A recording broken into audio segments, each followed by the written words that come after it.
Assalamualaikum warahmatullahi wabarakatuh. Hai Sobat Horor, kali ini aku bakal ngelanjutin cerita dari Pak D_Beja yang berjudul Kasturi.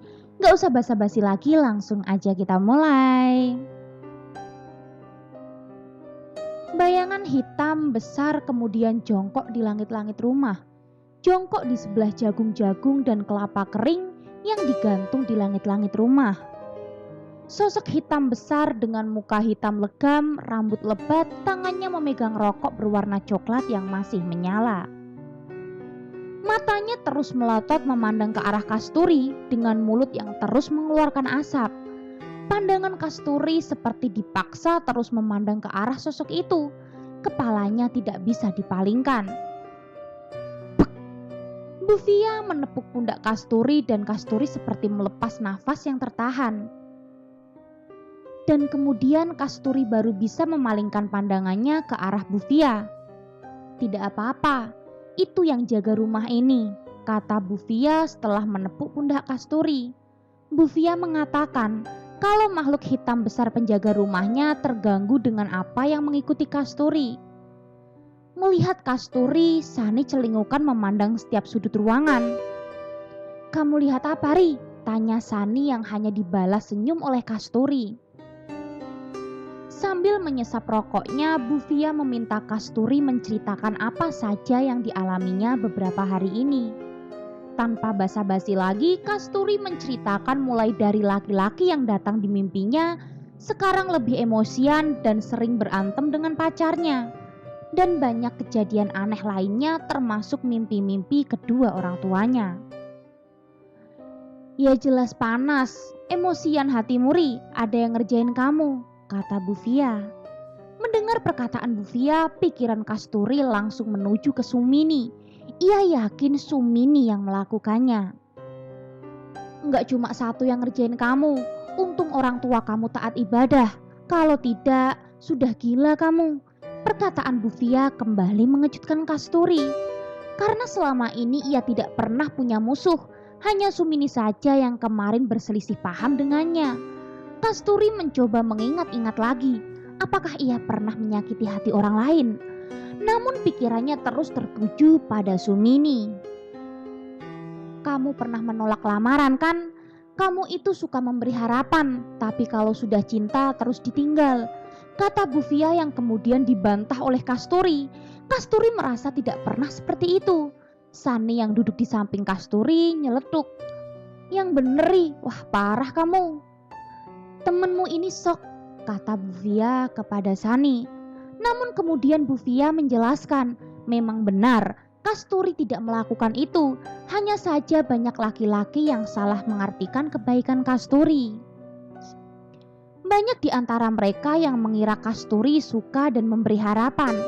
Kemudian Bufia melanjutkan lagi, kalau ada orang perempuan setengah baya yang juga mengerjainya. Dan Kasturi yakin itu adalah Sumini. Dan juga ada satu lagi yang mengerjai Kasturi, bukan orang jauh, masih keluarga dekat. Yang terakhir ini yang membuat Kasturi lemas, karena semua keluarga selama ini baik-baik saja, tidak ada yang bermusuhan. Setelah itu Bufia menjelaskan siapa-siapa saja yang mengerjainya. Kasturi langsung percaya kepada Bufia, karena semua tebakannya benar tentang lamaran dan lain-lain. Setelah itu Kasturi dan Sani disuruh pulang terlebih dahulu. Dan mereka pun pulang. Sesampainya di rumah, Kasturi merenung di kamar, mencoba mengingat-ingat lagi siapa tahu ada yang pernah tersinggung atas ucapan atau perbuatannya. Kali ini pikirannya hanya tertuju kepada Dedi. Kasturi kemudian mengambil HP-nya dan bermaksud menelponnya. Namun ia ragu. Beberapa kali ia batalkan menelpon. Kasturi masih ingat betul wajah Dedi ketika lamarannya ditolak. Mukanya merah dan penuh emosi. Masih diingat oleh Kasturi. Namun akhirnya Kasturi memberanikan diri menghubungi Dedi. Di telepon Kasturi meminta maaf karena telah menolak lamaran Dedi waktu itu. Dedi pun memaafkan Kasturi, namun masih ada yang mengganjal di hati Kasturi. Jadi ia mengulangi lagi permintaan maafnya sekali lagi. Sebelum menutup telepon, Dedi juga meminta maaf kepada Kasturi, namun ia tidak mengatakan untuk apa permintaan maafnya itu. Setelah menelpon Dedi, Kasturi berharap sakit hati Dedi berkurang. Malam itu Kasturi melanjutkan berbalas pesan dengan kekasihnya. Suara ketukan di jendela mengagetkan Kasturi. Ia langsung menoleh ke arah jendela. Dek, dek, terdengar suara panggilan setelah ketukan. Namun suara panggilan yang tadinya lembut semakin lama semakin keras dan semakin cepat irama dan lama-lama membentak. Duk, duk, duk, dek, dek. Kasturi bergeser mundur dari duduknya dan meringkuk di pojok kamar. Masih sambil duduk di pojokan kamar, sedikit demi sedikit ia bergeser menuju pintu. Mukanya terus ia tundukkan ke lantai. Ia tidak berani melihat isi ruangan. Sesampainya di pintu, Kasturi meringkuk lagi dan kepalanya tiba-tiba pusing.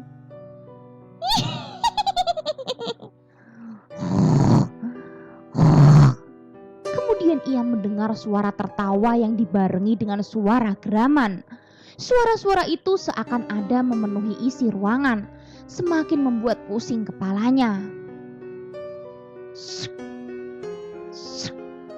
Suara geraman semakin kuat dan juga terdengar suara langkah kaki diseret.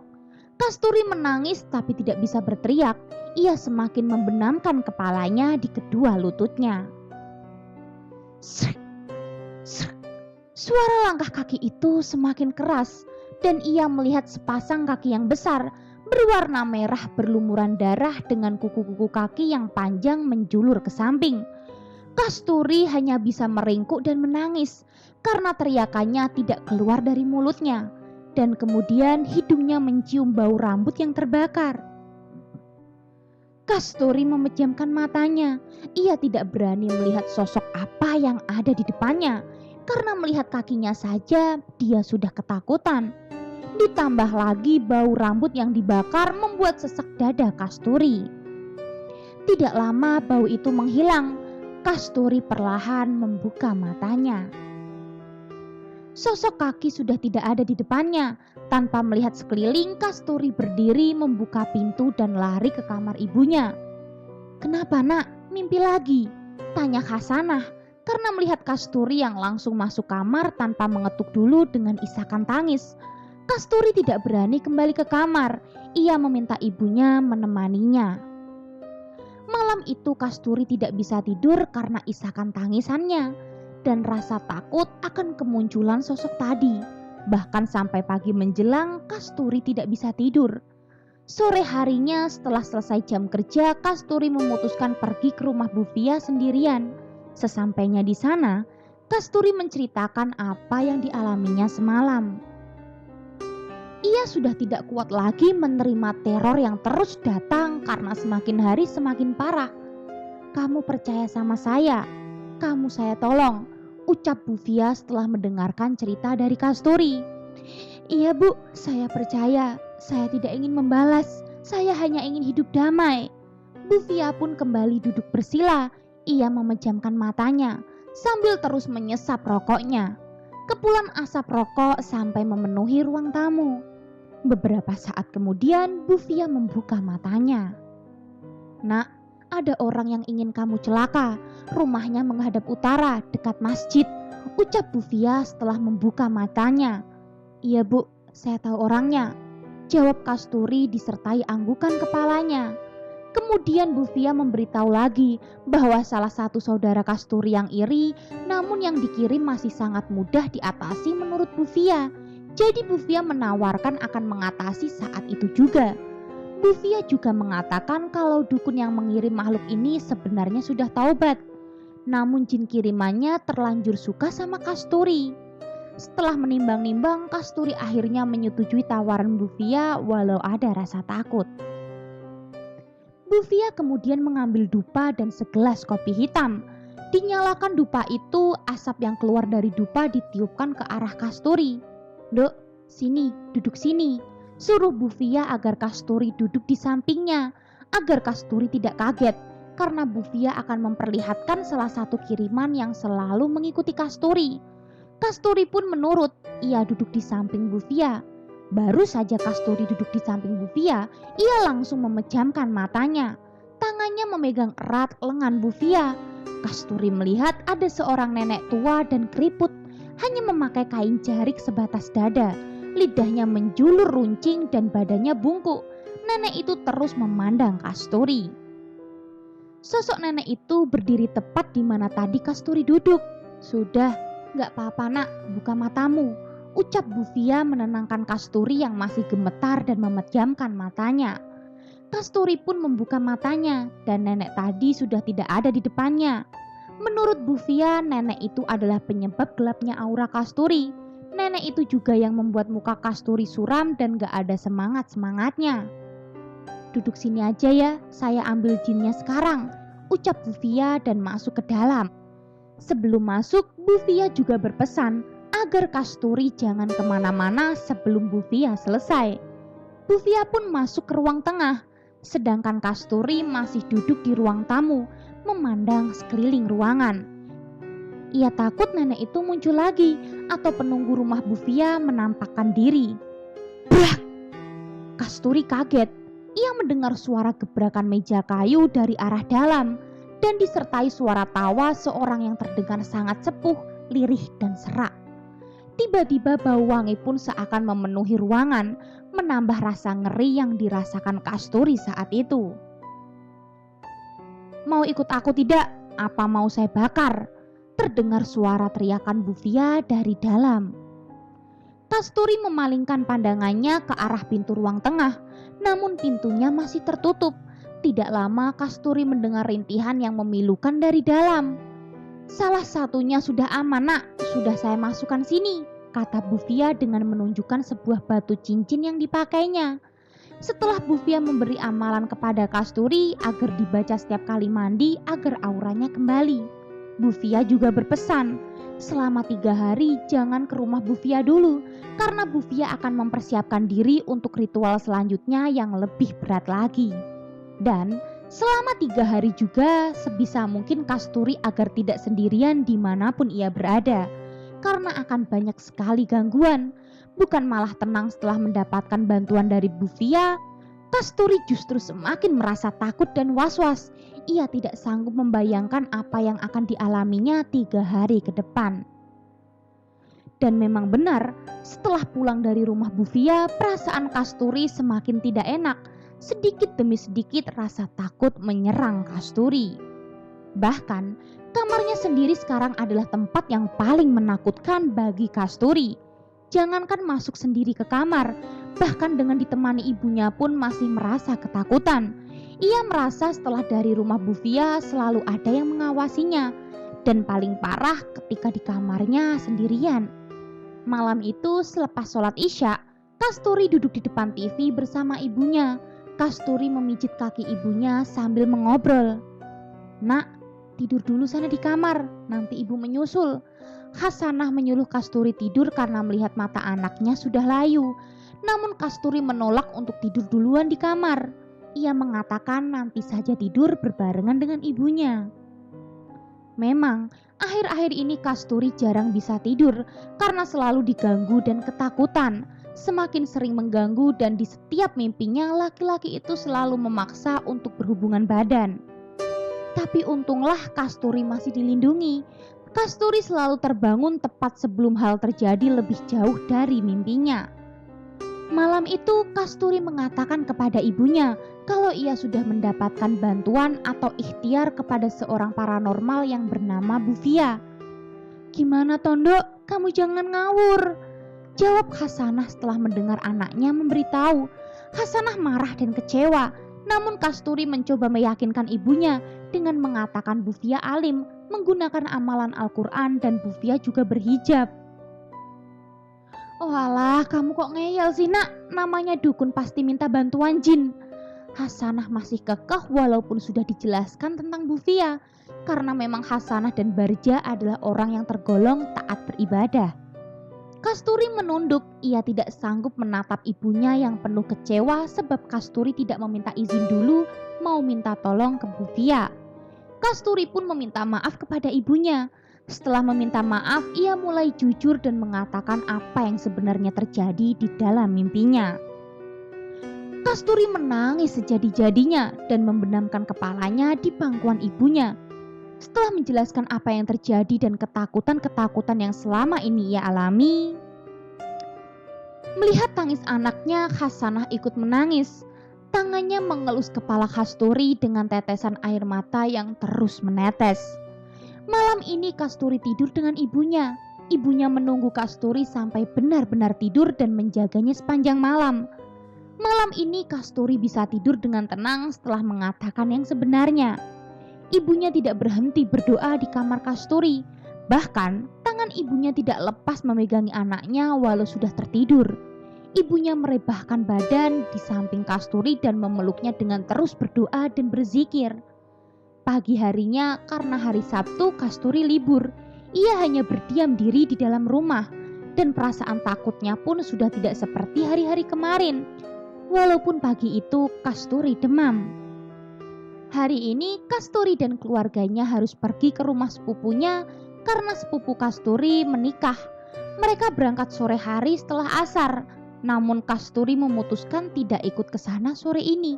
Ia akan ke sana besok pagi saja di acara resepsinya karena badannya semakin tidak enak.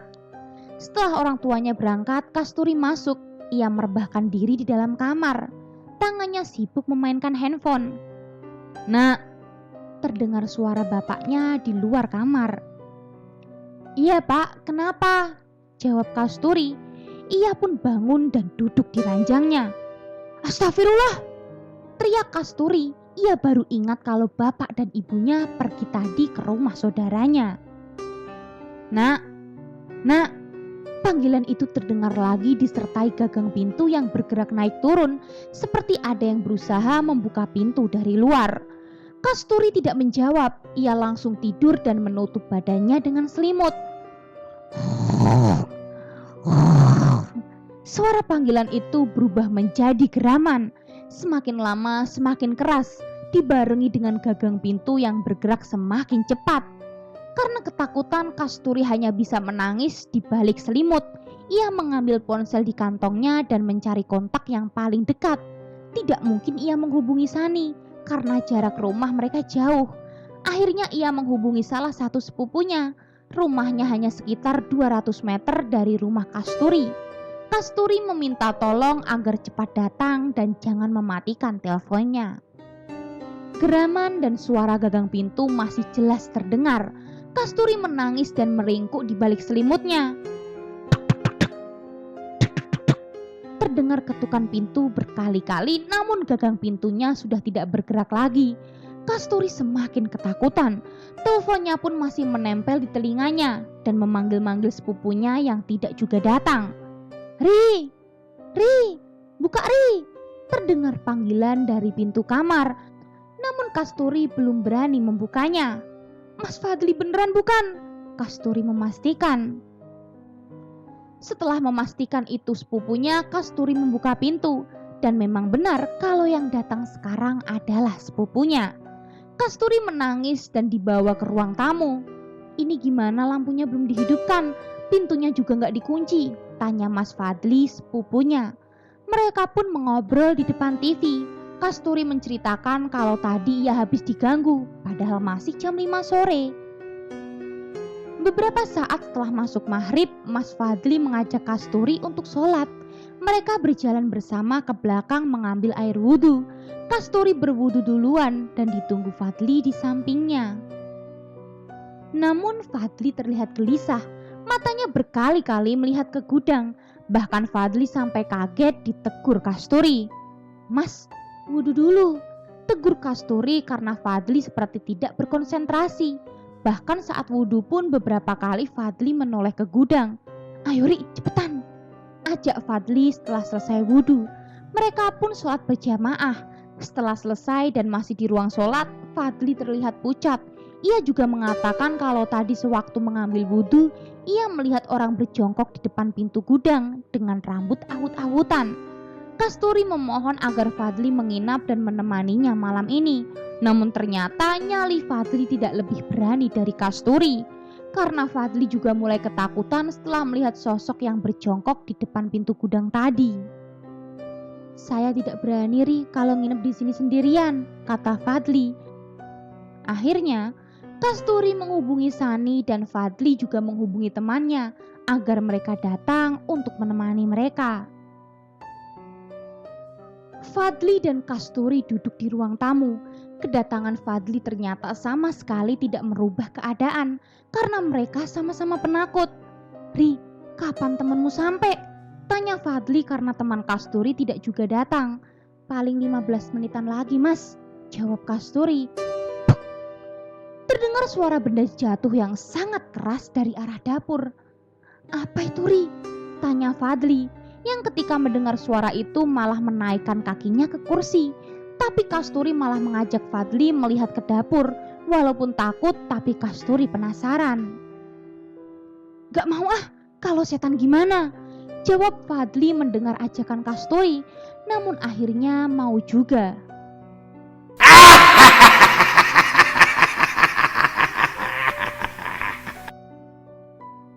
Baru saja berdiri dan belum sempat melangkahkan ke dapur, mereka mendengar suara laki-laki tertawa lantang. "Asem!" teriak Fadli yang kemudian lari menuju pintu depan. Sedangkan Kasturi tidak bisa bergerak, ia masih berdiri melihat ke arah dapur. Ada sosok tinggi besar terlihat di balik tirai pintu dapur. Sosok tinggi besar dengan tanduk di kepala, sorot matanya terlihat walau di balik tirai. Semakin lama sosok tersebut semakin jelas di balik tirai pintu dapur yang transparan. Semakin lama semakin solid dan sepasang kaki besar berwarna merah darah terlihat di lantai. Benar-benar terlihat jelas. "Asem kamu, Ri, malah diem!" teriak Fadli lagi. Ia kembali dari pintu dan menarik Kasturi keluar rumah. Kasturi dan Fadli duduk di luar rumah. Ia menunggu Sani yang tidak juga sampai. Padahal seharusnya Sani sudah sampai. Mereka hanya diam duduk di depan rumah. "Apa ini, Ri? Kok kenceng banget gangguannya?" tanya Fadli membuka percakapan. Belum sempat Kasturi menjawab, sorot lampu mobil terlihat memasuki halaman rumahnya. Kasturi kenal mobil itu adalah mobilnya Sani. Setelah mobil berhenti, Sani keluar dari mobil. "Oi, Ri!" teriak Sani menyapa Kasturi dari dalam mobil. Kemudian Sani mengeluarkan 2 plastik besar dari dalam mobil. Bukan hanya Sani, tapi juga ada Angga yang keluar. Angga adalah adik Sani. Waktu itu Angga baru semester 1. Melihat Sani datang membawa adiknya, Kasturi lega karena setidaknya rumah akan ramai. Kasturi dan Fadli menyalami Sani dan adiknya. "Wah, banyak banget jajannya, Mbak." Fadli basa-basi menerima 2 plastik besar dari Sani. "Iya Mas, biar nanti malam gak kelaparan," jawab Sani tersenyum. Setelah basa-basi mereka pun masuk. Kasturi masih merinding ketika memasuki ruang tamu. Ia tahu makhluk itu masih ada di dalam rumahnya.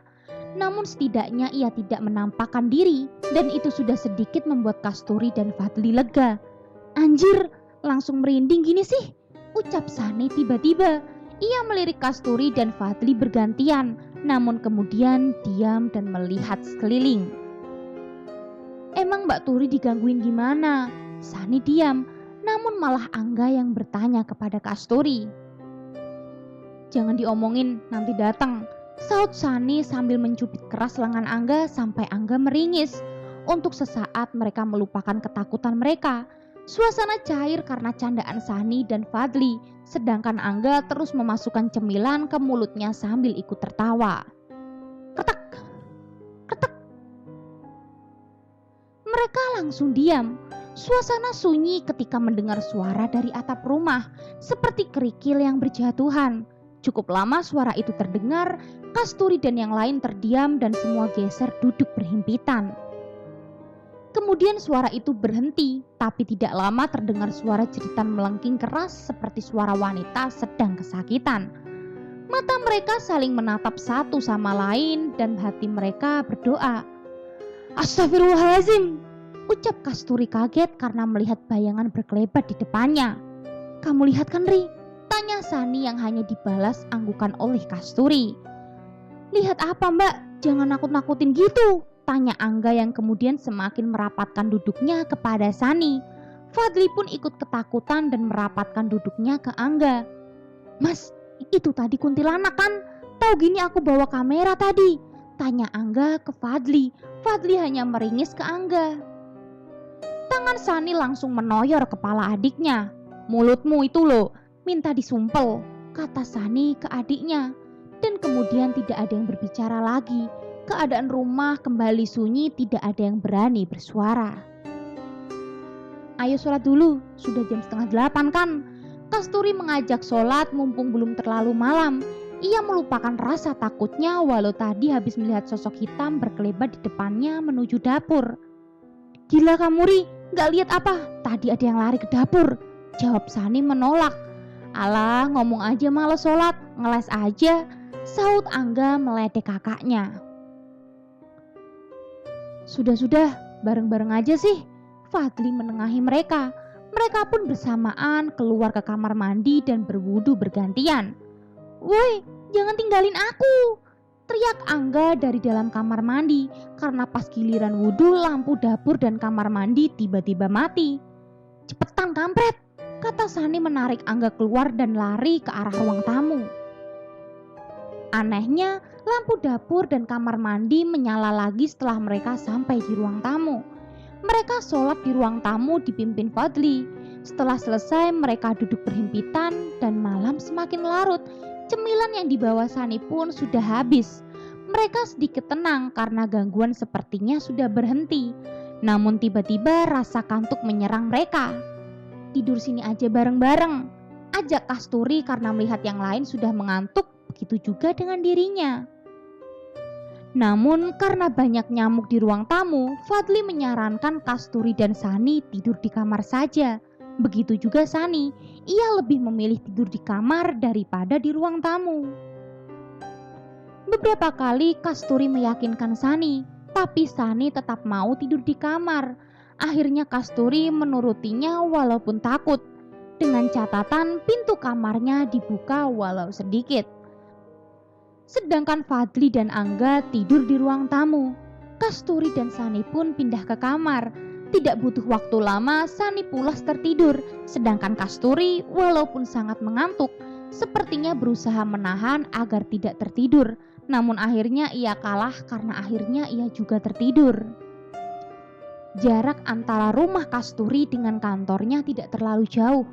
Hanya berbeda kecamatan dan berjarak 2 desa. Melewati persawahan yang cukup luas dan melewati 2 pemakaman, 1 pemakaman Kristen dan 1 pemakaman Muslim. Setiap lembur biasanya Kasturi meminta dijemput bapaknya. Kasturi tidak berani pulang sendiri kalau sudah sore. Sore semakin gelap. Kasturi sudah menunggu di depan kantor memakai seragam birunya menunggu Barja menjemputnya. Tidak lama Barja atau ayahnya datang dengan memakai seragam PNS-nya. Dengan mengendarai Astrea kesayangannya. Kasturi pun pulang dibonceng bapaknya. Sepanjang jalan mereka asik mengobrol dengan bercanda seperti biasa. Namun tiba-tiba Kasturi menjatuhkan diri turun dari motor saat melihat perubahan bapaknya yang sedang memboncengnya. Tubuh bapaknya semakin lama berbau amis, rambutnya menjadi keriting panjang, acak-acakan dan tubuh bapaknya membesar. Beberapa kali lebih besar dari sebelumnya dan warna tubuhnya memerah, berlumuran darah. Kasturi masih menahan sakit di lututnya. Ia berusaha bangkit ketika saat ia menyadari jin itu berhenti dan menatapnya. Sekarang Kasturi melihat jelas muka jin yang selama ini ia takuti. Muka berbentuk oval dengan mata menyala dan sepasang tanduk besar di kepalanya dan juga taring di mulutnya. Namun yang lebih membuat Kasturi bergidik lebih ngeri saat melihat tangan jin tersebut. Jin tersebut memegang kaki bayi, kaki kecil yang berlumuran darah dan terkoyak sampai paha. Kasturi dengan sekuat tenaga mencoba berlari menjauh dari jin tersebut.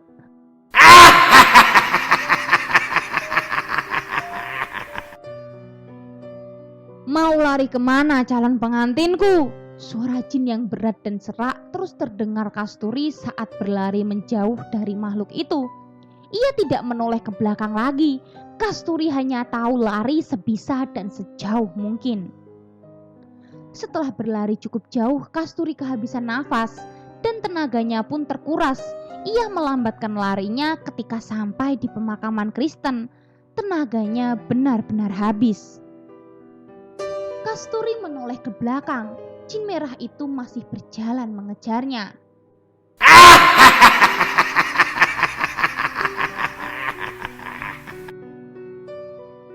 Jin tersebut tertawa dan lenyap.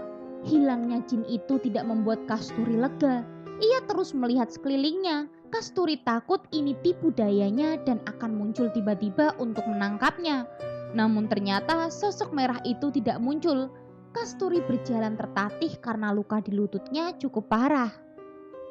Sampai akhirnya Kasturi melihat seorang laki-laki di pinggir jalan. Ia kenal laki-laki itu. Dia adalah laki-laki yang sering datang dalam mimpinya. Saat itu juga Kasturi berhenti. Laki-laki itu seperti berjalan mendekat, tersenyum sama seperti dalam mimpinya. "Anak cantik calon pengantinku, ayo ikut aku," kata laki-laki itu dengan senyum tipis. Ia terus berjalan mendekat. Kasturi menyadari siapa laki-laki di hadapannya itu. Kakinya semakin lemas, gemetar dan ketakutan, ditambah sekujur tubuhnya merinding hebat. Semakin dekat sosok itu, kaki Kasturi semakin tidak bisa melangkah. Semakin dekat laki-laki itu melangkah, tubuhnya semakin berubah dan menjadi sosok merah yang mengejarnya tadi. Kasturi dijambak, diseret, dan luka di lututnya semakin parah karena seretan itu. Kasturi semakin lemah, bahkan untuk berteriak pun ia sudah tidak mampu. Kasturi dilempar di bawah pohon besar, yang kemudian muncul makhluk besar berbulu hitam lebat, lebih besar dari sosok jin merah. Perwujudannya seperti kera namun wajahnya ayu. Sosok kera itu melompat dan menyerang jin merah. Mereka saling serang dan mencekik satu sama lain. Kuku-kuku kera yang panjang sampai terseret aspal, beberapa kali mengayun dan mengenai sosok jin itu.